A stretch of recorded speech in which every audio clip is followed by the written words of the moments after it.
Most people are waiting to feel confident, waiting to feel ready, waiting for that magical moment when fear disappears and certainty shows up. And that waiting is the mistake, because confidence does not arrive first. Confidence is not the starting line. It's the byproduct. It's built after you take the step, after you speak up, after you try, fail, adjust, and try again. Here's the truth no one tells you early enough. If you wait to feel confident, you will wait forever. Every meaningful change in your life will begin with discomfort. Every upgrade in identity will start with uncertainty. And every high performer you admire didn't feel ready.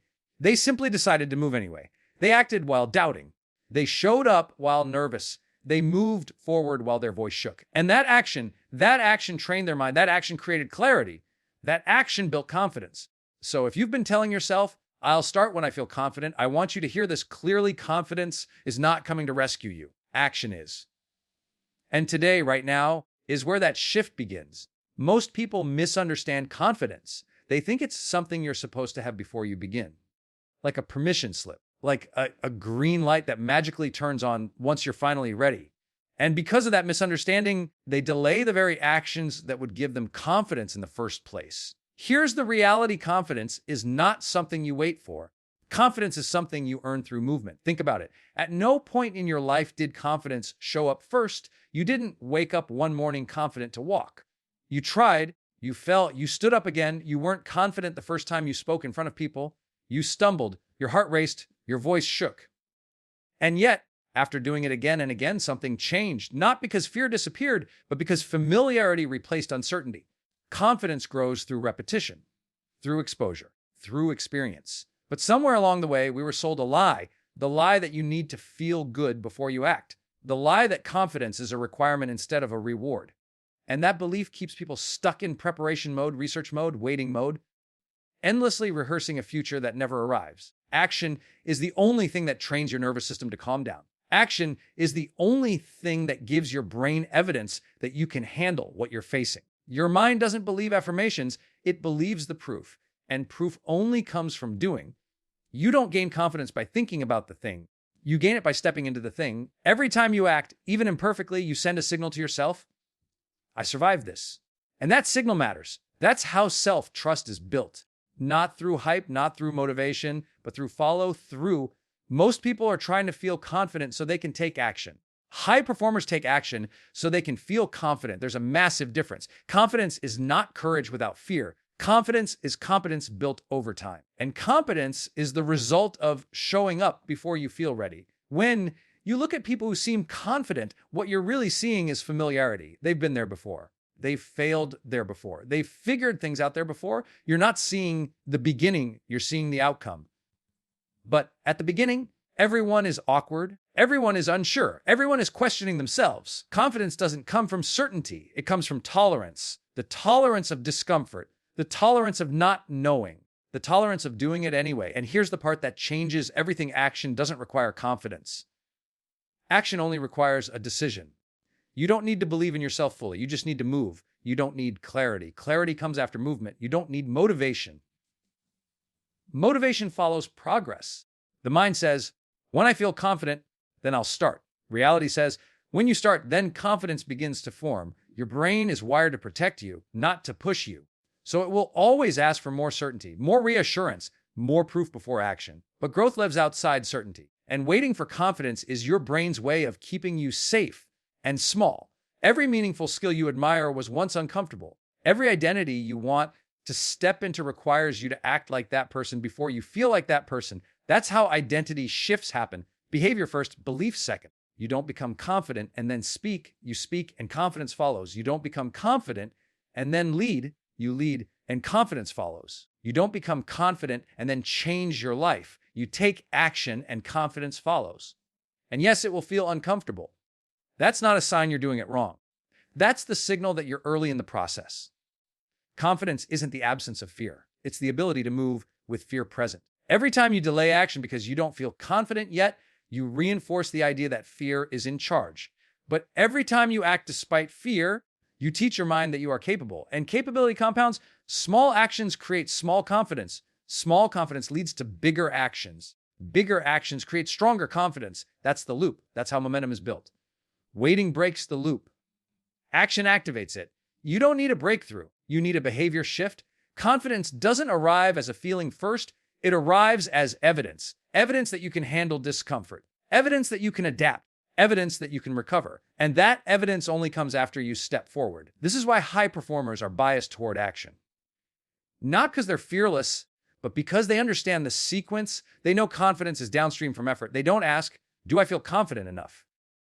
They ask, what's the next action? And when you adopt that mindset, everything changes because now you're no longer negotiating with your fear. You're training it. Action teaches your brain faster than thought ever could. And the moment you stop waiting to feel confident, you start becoming the kind of person who can generate confidence on demand. Not because you feel ready, but because you've practiced moving forward without permission.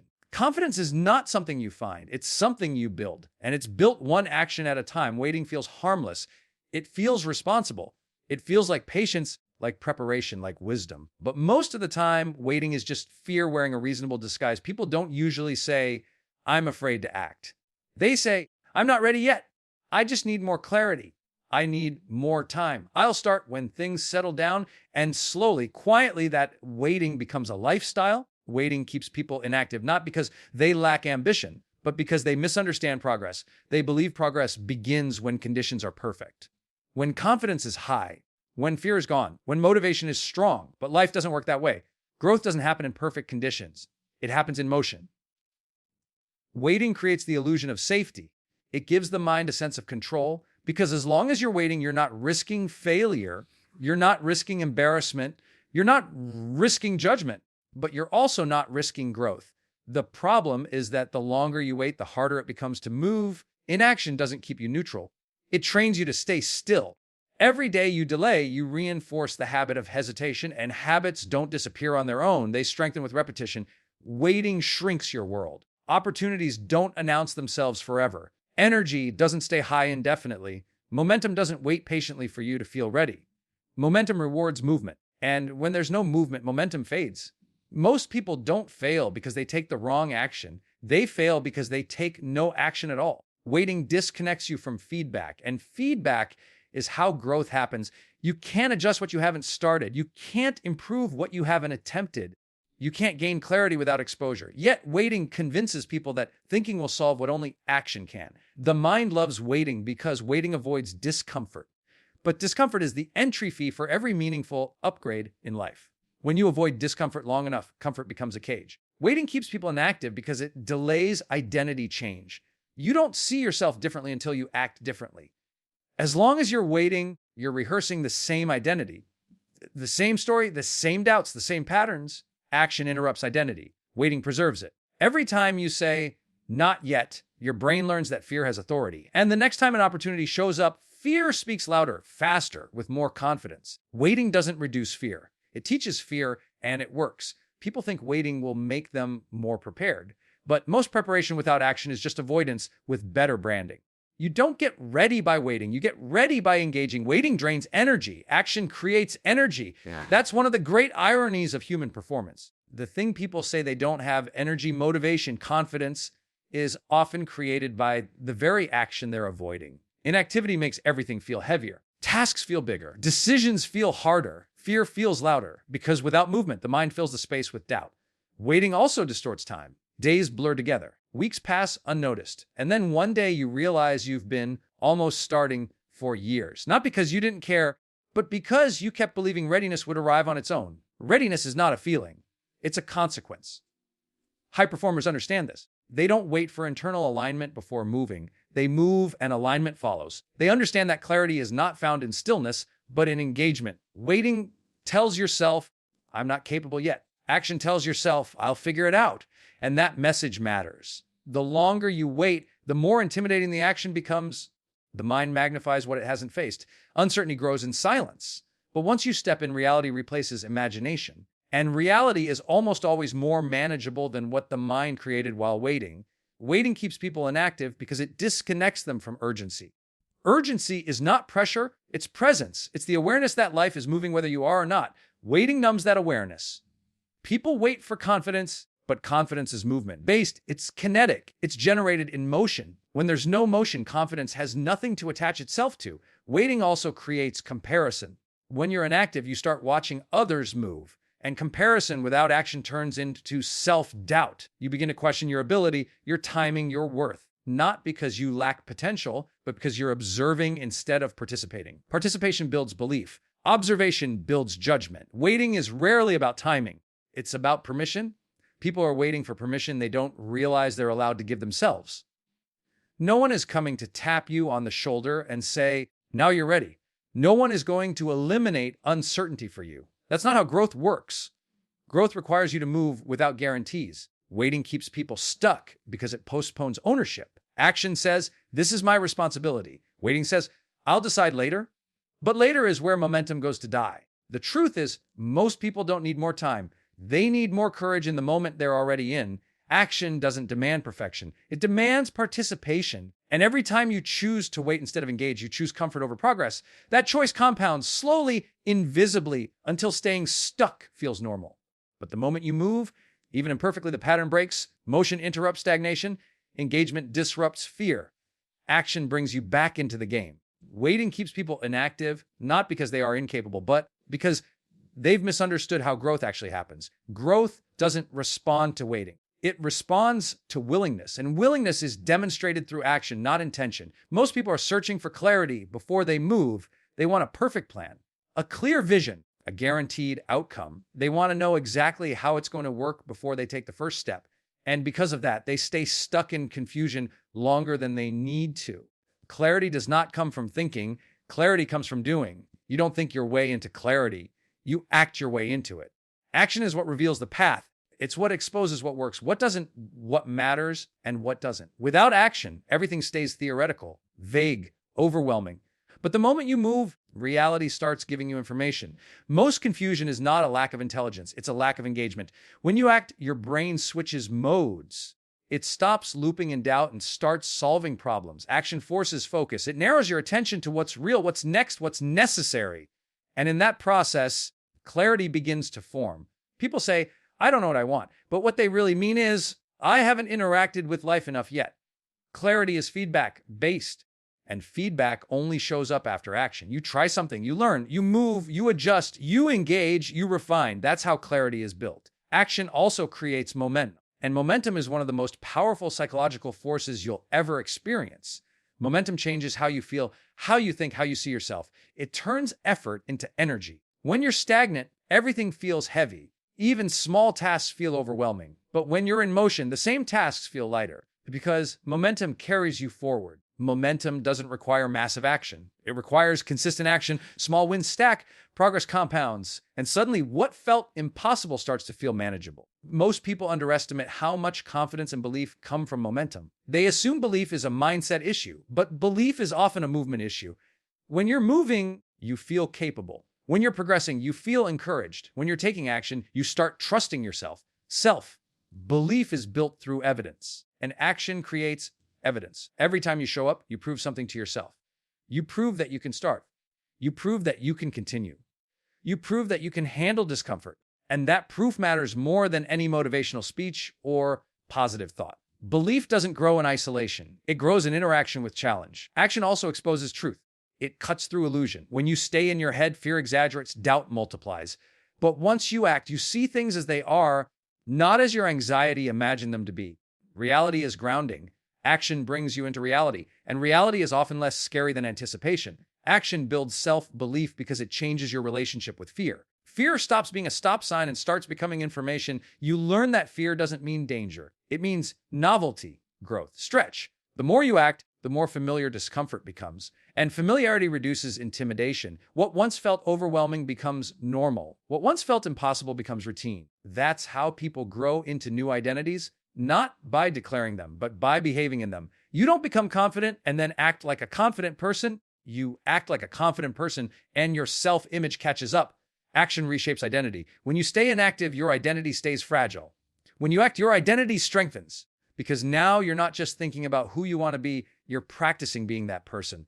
Action also creates emotional regulation. Movement stabilizes the nervous system. It gives anxiety somewhere to go. It converts nervous energy into productive energy. This is why taking action often makes people feel calmer, even when the action is hard. The mind relaxes when it knows you're doing something about the situation. Clarity, momentum, and self-belief are not separate outcomes. They reinforce each other. Clarity helps you take better action. Action builds momentum. Momentum strengthens belief. Belief fuels more action. That cycle is how high performers operate. They don't wait for certainty. They let action generate certainty. They don't wait for belief. They let behavior build belief. They don't wait to feel ready. They let movement create readiness. Most breakthroughs don't come from insight. They come from interaction.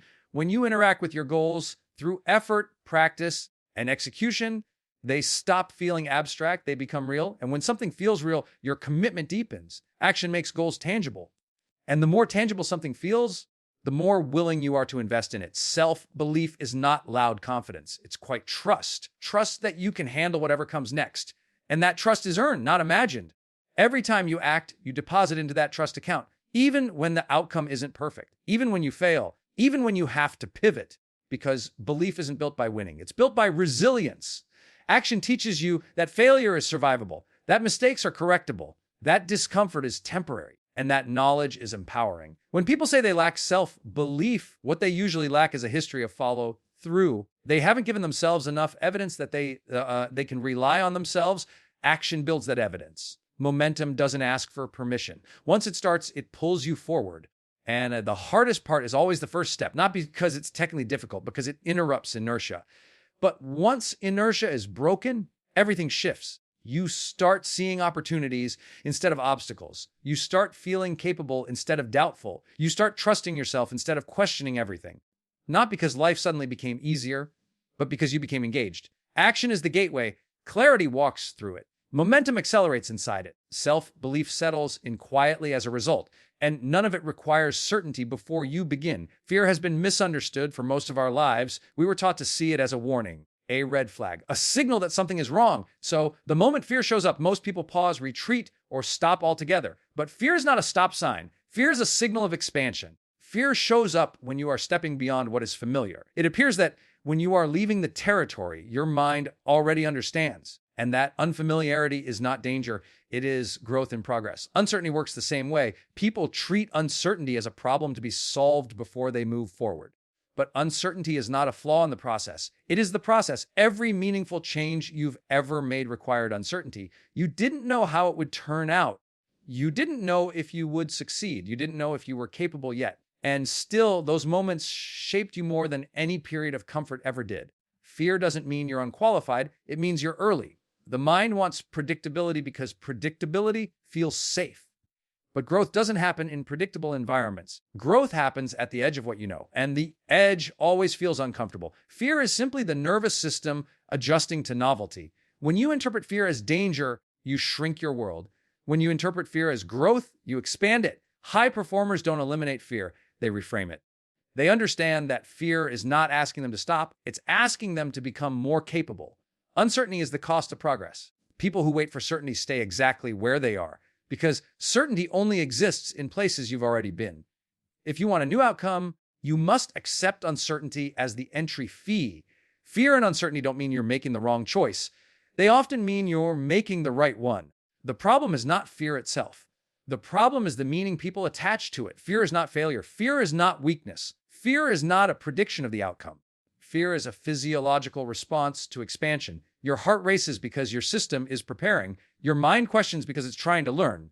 Your body feels alert because it's adapting. None of that means stop. It means engage. When you treat fear as a reason to pause, you teach your brain that fear has authority. And the next time you stretch, fear shows up faster and stronger.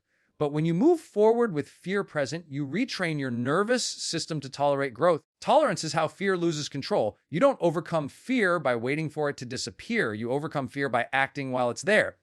And over time, fear changes its tone. It becomes quieter, less dramatic, more manageable, not because you became fearless, but because you became experienced. Uncertainty sharpens awareness. It pulls you into the present moment. It forces you to pay attention. That's why so many people feel most alive when they're stepping into something new. There's focus, there's alertness, there's energy. Comfort dulls awareness. Uncertainty activates it, yet most people run from uncertainty because they confuse discomfort with danger. They assume if it feels uncomfortable, something must be wrong. But discomfort is simply the sensation of growth. Muscles burn when they grow. Minds strain when they learn. Identities feel unstable when they evolve. That instability is temporary, but the growth is permanent. Fear is not here to block you. It's here to test whether you're willing to move without guarantees. There is no growth without risk. There is no progress without uncertainty. There is no confidence without stepping into situations where confidence has not yet been earned. Fear often shows up right before a breakthrough, not because the breakthrough is guaranteed, but because you are approaching the edge of your current capacity, and edges feel scary. Uncertainty forces responsibility. It asks you to trust yourself rather than outcomes. It asks you to rely on your ability to adapt rather than your ability to predict. That's a powerful shift. When you stop trying to eliminate uncertainty and start building competence within it, fear loses its grip. You realize you don't need to know how everything will turn out. You just need to know you can respond. Fear becomes information instead of instruction. Most people are not afraid of failure. They are afraid of the unknown version of themselves they might have to become. Growth requires shedding old identities, old habits, old stories. And letting go feels scary, but staying the same costs more over time. Fear often arises because something matters. You don't fear what you don't care about. Fear is a sign of significance, of importance, of meaning. If there is no fear, there is often no growth. People who grow the most are not the bravest. They are the most willing to feel uncertain without retreating. They have learned that fear is not a verdict. It's a sensation. Sensations pass. Growth remains. The mind says, wait until you're sure. Growth says, move and learn. Fear and uncertainty are companions on every path worth walking. You can't remove them without removing the opportunity to evolve. And once you stop treating fear as a warning and start treating it as a signal of expansion, your relationship with challenge changes. You stop asking, how do I avoid this feeling? And start asking, how do I grow through it? Fear no longer controls the direction. It simply confirms that movement is happening. Uncertainty stops being a wall and becomes a doorway. And the moment you accept that discomfort is not danger, but development, everything you've been avoiding starts to look like the training ground it always was. High performers don't wait to feel ready. That's one of the biggest misconceptions people have about success.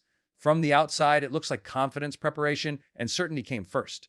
But on the inside, the reality was very different. Readiness didn't lead to action. Action created readiness. Most people believe readiness is a feeling. They think one day they'll wake up and suddenly feel prepared, calm, and confident enough to move forward. But that day rarely comes. Not because they're incapable, but because readiness is not something you feel. It's something you grow into. High performers understand this early. They know that waiting to feel ready is just another way of postponing responsibility. So instead of asking, am I ready? They ask, what's the next step I can take right now? And they take it. They move forward with incomplete information, with imperfect skills, with doubts still present, not because they enjoy discomfort, but because they understand the cost of delay. They know that readiness is built in motion, not in stillness. Readiness is the result of engagement. When you step into something before you feel ready, your mind adapts. Your skills stretch, your awareness sharpens. You start learning faster because now the learning has context, stakes, relevance. High performers don't wait until they feel capable. They let capability be built by experience. Every first attempt is awkward. Every early version is rough. Every beginning feels unstable. But high performers accept this as part of the process instead of resisting it. They don't interpret early discomfort as failure. They interpret it as an initiation. They understand that feeling unready is not a flaw. It's a signal that growth is underway. Waiting to feel ready keeps people trapped in theory. Acting before readiness forces practical learning. And practical learning is what accelerates progress. High performers trust their ability to adapt more than their ability to predict. They don't need guarantees because they believe they can respond to whatever shows up. That belief isn't arrogance. It's earned through repeated exposure to challenge. Every time they moved forward without feeling ready and survived, their self-trust grew. Readiness is not the absence of fear. It's the presence of willingness. Willingness to be seen before you feel polished. Willingness to try before you feel confident. Willingness to act before certainty arrives. High performers choose willingness over comfort. They know that clarity doesn't come before action. It comes from it. They know that confidence doesn't appear first. It's built through repetition. They know that competence is not a prerequisite. It's an outcome. Most people are waiting to feel like the person they want to become before acting like them. High performers flip that sequence. They act like the person first, and the identity catches up. Behavior shapes belief.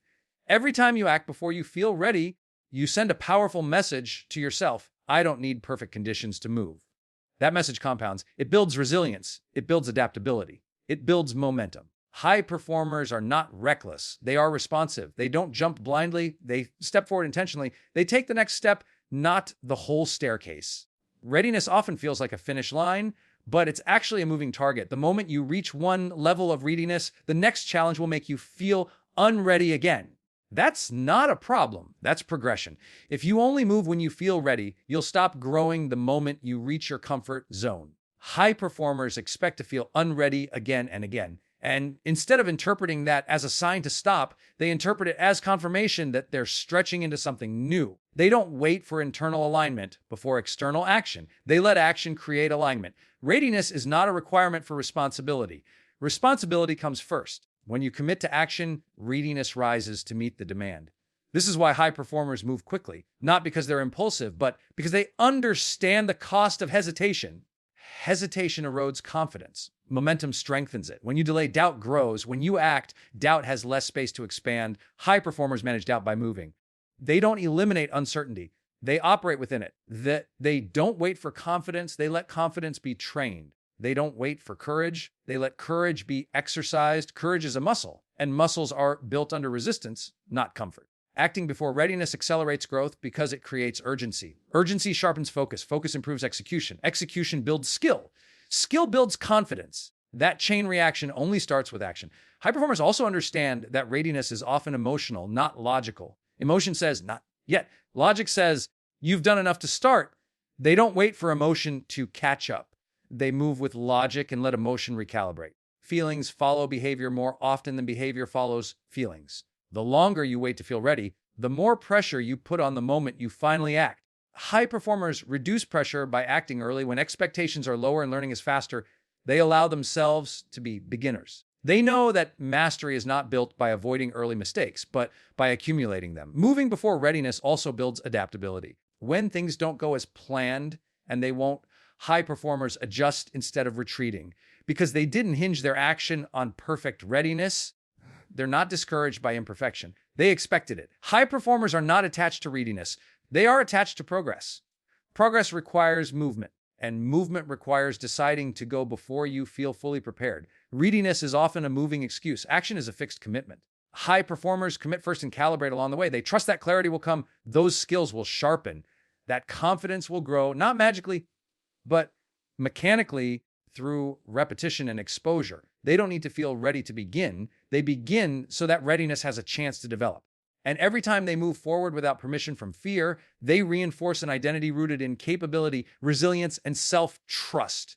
That identity doesn't come from waiting. It comes from stepping forward again and again, long before the feeling of readiness ever arrives. If this message has resonated with you, don't wait. Pick one action, just one, and take it today. Not when you feel ready, not when fear disappears. Now, because progress doesn't reward hesitation, it rewards movement. If you're committed to growing, subscribe to Action Now. And remember, think less, act now.